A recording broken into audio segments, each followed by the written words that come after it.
Guys, we're all looking for the 3 best stocks to buy. We're looking for any great stocks to buy. But anybody who would sit there and make a video, and I see it all the time on YouTube, saying these are the best stocks to buy right now, it's just a little disingenuous. What we're trying to teach here is a process, a way of thinking about investing. Now, these 3 stocks I'm going to talk about, there are 3 stocks, and I think there's some value in there, but everybody's going to look at things different. But in our principle-driven investing approach, it's about looking at companies in a certain way and looking at money in a certain way. That's what we're trying to teach here. So if you're just looking for somebody to hand you 3 stocks to buy, we're not for you. But if you're looking for a way on how to fish on your own, we're the channel for you. Stock number 1, PayPal. Guys, I own this company. I have owned this company for a while. I like it. It has been on a roller coaster, but here's the deal. I didn't own it here. Why? Because it was stupid here. But the news about this company was incredible. The story was incredible. Here, Paul, PayPal is dead. Okay, maybe so. Still growing its revenue, still growing its free cash flow, buying back shares. I will take any dead company who does that all day long. That's what's important. But let's check out some of these metrics here. $80 billion market cap. That means what's the value of the company if you bought all the shares? If you buy every single share in the market, you spend $80 billion, you own the entire company. What's the current PE? 19, that price to earnings ratio. What's the price of the company divided by the earnings? This is one of the most popular metrics out there. I prefer the price to free cash flow at 12. This is very cheap, guys. To put it lightly, what's NVIDIA currently selling for? Just to let you know, PayPal's at 11.7, NVIDIA selling for 59 times its free cash flow. That means for every dollar that NVIDIA makes, you have to pay $59 to own it. For every dollar PayPal makes, it to own $12 of it. Now, NVIDIA probably has more growth potential than PayPal, so it deserves a premium. But 12 times, 6 times more, 5 times more? I don't know. That's what's interesting about these companies. So back to PayPal. Let's go look at these 8 pillars here. What story is it telling us? Guys, 8 check marks. But remember, we don't sit there and buy a company just because it's 8 check marks. But one thing that I love about it is 5-year free cash flow number is 15x. They grew their revenue, they grew their net income, and they grew their free cash flow. Now you might be wondering, Paul, what's the difference between net income and free cash flow? Well, in the long run, they're going to be very similar. And I try to avoid companies where free cash flow is significantly lower than net income. There could be a reason for it. But free cash flow is the cash from their business minus their capital expenditures, which is the things they're investing back in, property, plant, and equipment, software, etc. Capital expenditures are a real expense. So I like the fact that I can find a company that's spending a lot to grow themselves, but also you can pay a reasonable price for them. Return on capital, not great. Now, return on capital is, guys, when they invest money in the business, are they getting a good return on it? Now, I do think this is one metric that I don't really like a lot, but I can deal with that if it's cheap enough. And guess what? They're buying back cheap shares. I love that. The market's sitting there saying, we hate your company. The stock's going to go down. PayPal's saying, fine. We will just buy back shares and make every investor in our company that much bigger of an owner. We want them to buy back cheap shares. Go look at examples like NVR and AutoZone. They bought back cheap shares for decades, and that's how the stock goes up 100x, even though the business only got 5 or 6 times better. Now, guys, the internet in 1998, dial-up modems, pixelated websites, then came PayPal, who revolutionized online payments. Fast, seamless, and secure. Most importantly, secure. No more mailing checks or shady wire transfers. They were the original e-commerce disruptors, fueling platforms like eBay and propelling online shopping into the mainstream. They currently have 435 million accounts across 200 countries, 25 currencies.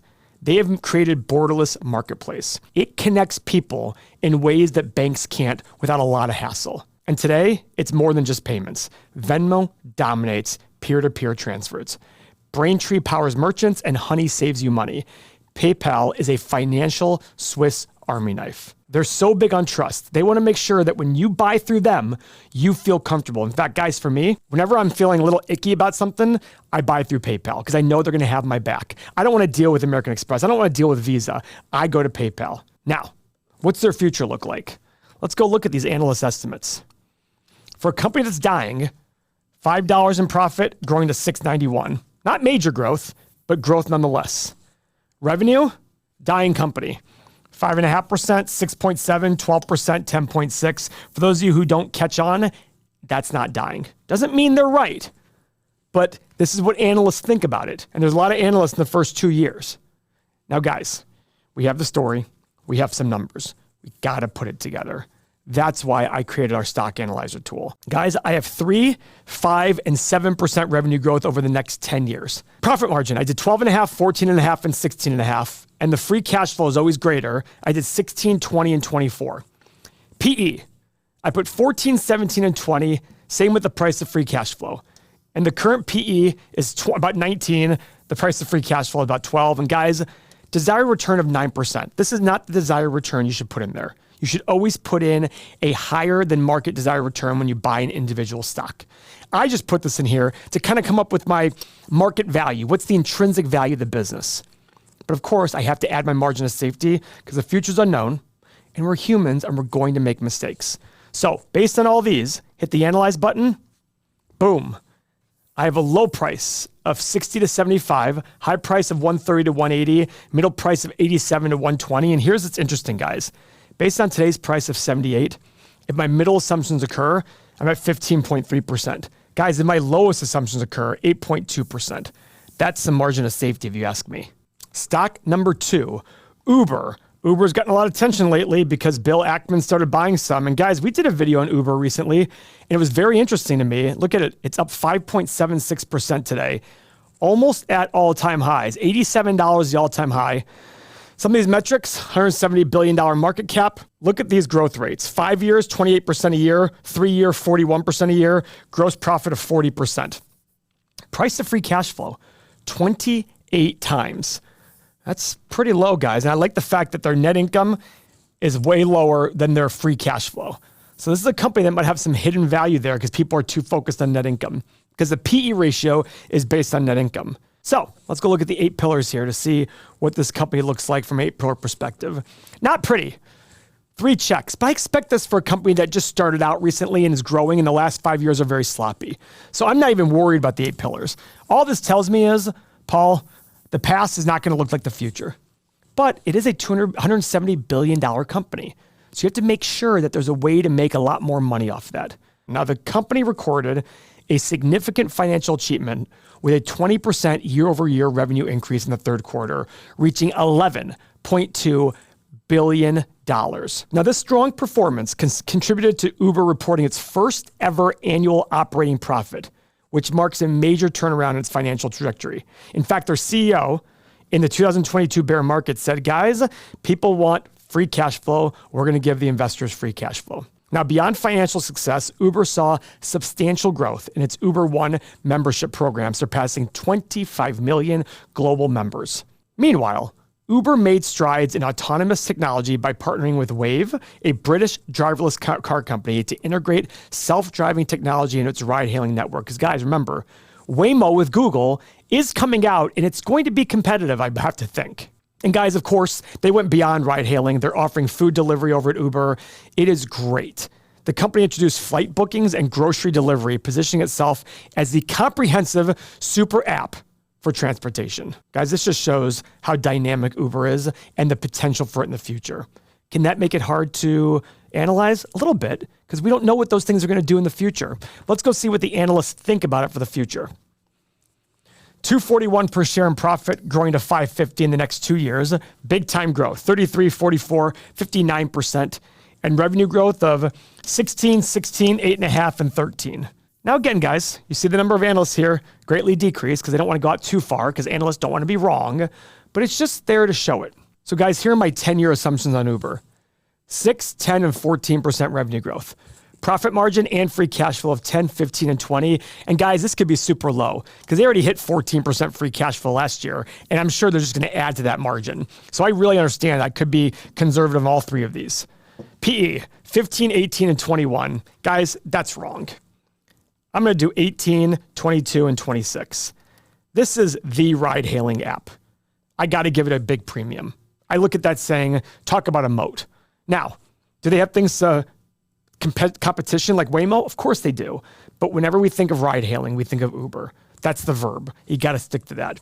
And again, our 9% desired return. Now, guys, You came to this video, like I said before, looking for 3 stocks to buy. And 3 stocks are going to absolutely crush it. But guess what? We don't know what they're going to be. We're here to teach that process of long-term investing. If that's you, this entire website was made for you. We have thousands of people in our community who think the same way, who cheer on red days, who love when a stock falls. Isn't that the way you want to be? Don't you want to be the person that loves it and looks at opportunity when a stock falls and doesn't get scared going, am I wrong? If you understand the fundamentals of a business, you can do better buying when the price is right. And when the stock falls, which inevitably it will, below where you bought it, you can buy more of it. If you're looking for somebody to just hand you those stocks to buy, we're not the channel for you.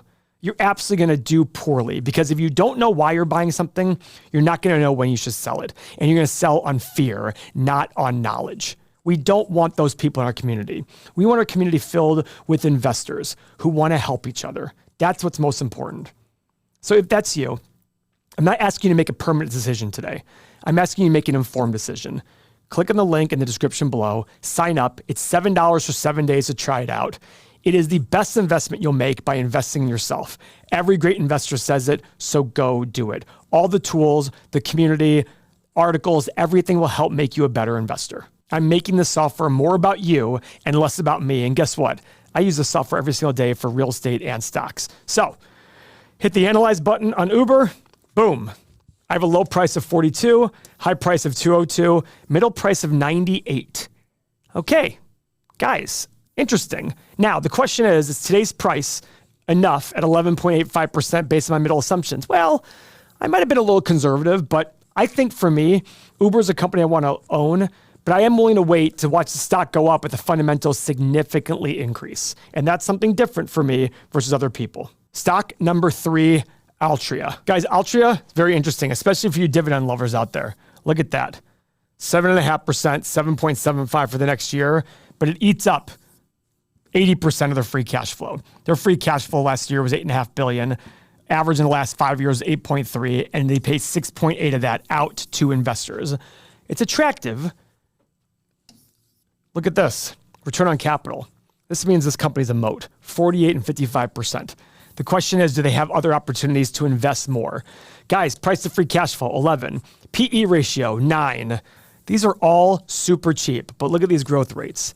And the scary part is, how do they get out of this? They make cigarettes, and the world is liking cigarettes less and less. With that said, as economies go from very poor to more middle class, smoking is very popular. And they are expanding to other areas of the business. So there's a lot of potential here. Let's go check out the 8 pillars and see what it looks like. Guess what? We have an 8-pillar thriller. All check marks along the way. Every single thing has a check mark. Revenue growth, profit growth, net income growth, cash flow, everything. Everything here. I mean, guys, this is a question about, do you believe a stock is too cheap with the story being bad? Because remember, one of the pillars we have is a great story can become a bad investment if you pay the wrong price. Counter is a bad story, if you pay the right price, can become a good investment. Could that be the case here? The story is not great in Altria. Now, they've been a dividend powerhouse with over 50 years of consecutive dividend hikes. They've been a compounding shareholder for decades. From its days as Philip Morris, it spun off giants like Kraft Foods and Philip Morris while consistently rewarding patient investors. But Altria, luckily, is not stuck in the past. Recognizing changing consumer trends, it is investing in reduced risk products like IQOS and oral nicotine pouches, as well as a $1.8 billion stake in cannabis company Kronos Group. They also have ownership in Anheuser-Busch, and it's clear Altria is diversifying intelligently. Its iconic Marlboro brand does dominate the US market, and thanks to its inelastic demand, Altria generates robust cash flow, funding this juicy 7 to 8% dividend yield and share buybacks. And guys, my personal opinion is cancel the stupid dividend. This is a $91 billion market cap business. Go take all that dividend money and start buying back your shares. This stock would go like this. But of course, people like their dividend. This is stupid. 10.75 price to free cash flow and 9 PE. They should not pay a single dollar in dividends. They should be buying all their shares back. So let's go see what the analysts think about this dying company. Look at this. Not a lot of growth. EPS growth, 4%, 3%, 4.5%, 4.5%. That's pretty solid for earnings per share. Revenue growth, don't let this fool you. It's basically flat, 1%, 3.5%, and flat. But guys, if a company can be this cheap, even grow their revenue nothing, grow their EPS a little bit, but buy back a ton of shares, you can make a ton of money. So let's go see how good that could be in our stock analyzer tool. So guys, look at my revenue stuff. I put -2, flat, and 2% for the next 10 years. Profit margin, I put 27.5, 30, and 32.5. Free cash flow, 30, 33, and 36. This is well below its last 10 years. This is below its last 10 years. Even the high number is below its last 10 years. We're at numbers that are less than the last 10 years. And for PE and price of free cash flow, I kept it cheap. 9, 11, and 13, and 9% desired return. The stock's at $53. Hit the analyze button. And guys, if you want to see the top 33 stocks I'm buying in 2025, make sure you watch our next video. So we hit the analyze button, and we have a low price about 30, high price of 51 to 57, middle price about 40. For me, I'm going to wait till it gets closer to 30. That's my opinion. Guys, thank you very much for your time.